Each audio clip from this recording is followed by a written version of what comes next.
Welcome to the first part of my September haul or update. This should be the first of 3 parts, so I'm just going to get on quickly and so they're not too long. The first one I got this month was Zootropolis. I got right at the beginning of the month, not long after it had come out, and I like this one. I tend to buy all the Disney releases. It wasn't amazing, it definitely wasn't the best, but it was funny and I'd watch it again, and the kids really liked it. And I loved the world that I lived in and things. It was really interesting to look at. So yeah, that was a good one.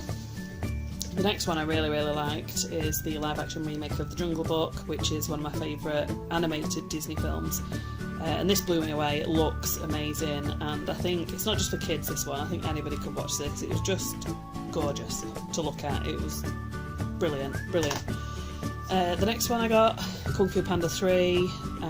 Again, I tend to buy most of the DreamWorks films that come out, or all the DreamWorks films that come out, but we really do like Kung Fu Panda.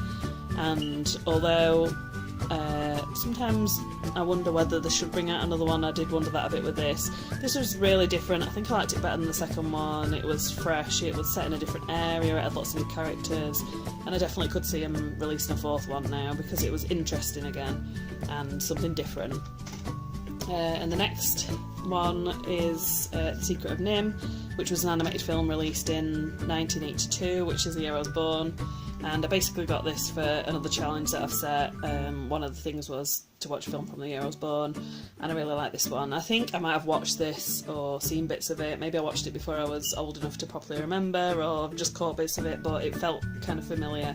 But I definitely recommend this one if you do watch older animated films. It was really different. The case kind of makes it look different to what it is, but it was quite a dark story, and it was kind of different from anything else I've seen. I do like Don Bluth productions.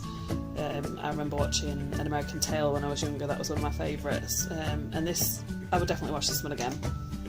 The next one is a TV show that I got, Collision. I really like British crime drama, and this just seemed something a bit different. It's set around a big car accident, and I thought, yeah, I'll give that a go. I'm always looking for different crime dramas to try. The next few are foreign films that I've got. The first one is Etre et Avoir. I'm sorry if I butchered that because I'm not very good at French. Yeah, like I say, this one really blew me away. This is a documentary film based around a really small school in France, and I don't know what else to say other than watch this. It was amazing. This one disappointed me a little bit. This seemed a really popular choice when it comes to foreign film, and it was quirky and weird and kind of interesting, but I wouldn't watch it again, and there were parts that kind of bored me a little bit. It wasn't bad, it was just not as good as a lot of the other foreign films I've watched recently. This one I haven't watched and I don't know much about, Le Havre. Yeah, I don't really know anything about this at all. I kind of bought it based on the cover, to be honest. I don't do that very often, but I saw it along with a few other foreign films that I was buying, and it was like £1, so I picked it up. But reading the back, it sounds quite interesting actually, so maybe I'll let you know when I've watched this one. I might do a video on foreign films or something. The next one is a comedy. Well, it says a comedy actually. I think it's more of a drama. It's basically about this little girl. Her mum dies and her dad's looking for a nanny or babysitter, and he hires Whoopi Goldberg. It's got humorous moments, but it's definitely more dramatic and sad bits. It's heartwarming, but there's also quite a lot of emotional bits to it, and it was really my kind of thing. I really did enjoy that one.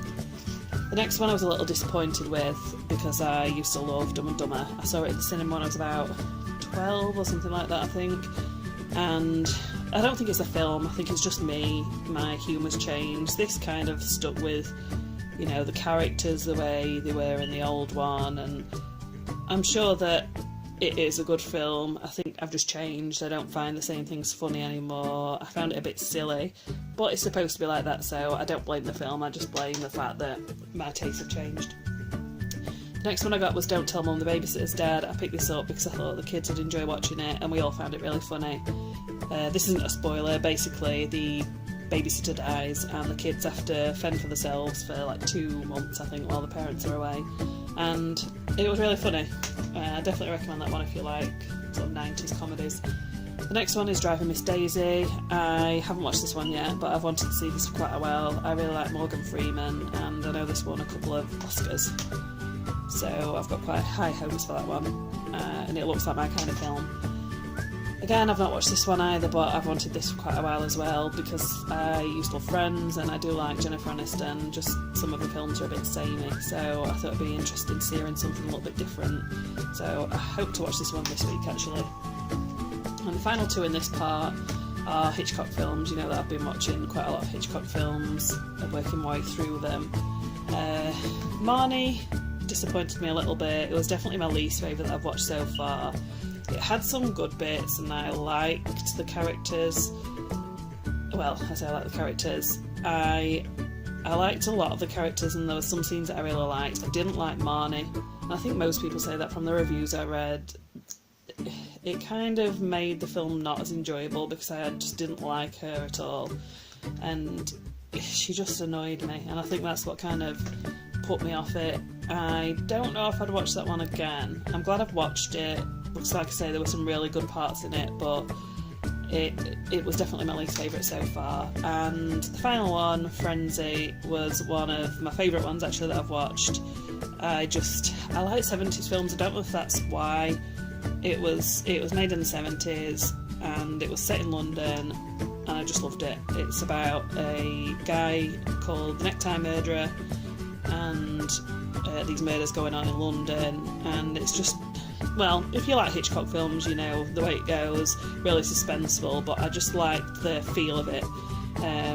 So I definitely recommend that one if you've not watched any of his sort of later films, because I think possibly this is one of his latest, or I don't know for sure, but this was definitely, a later film for him.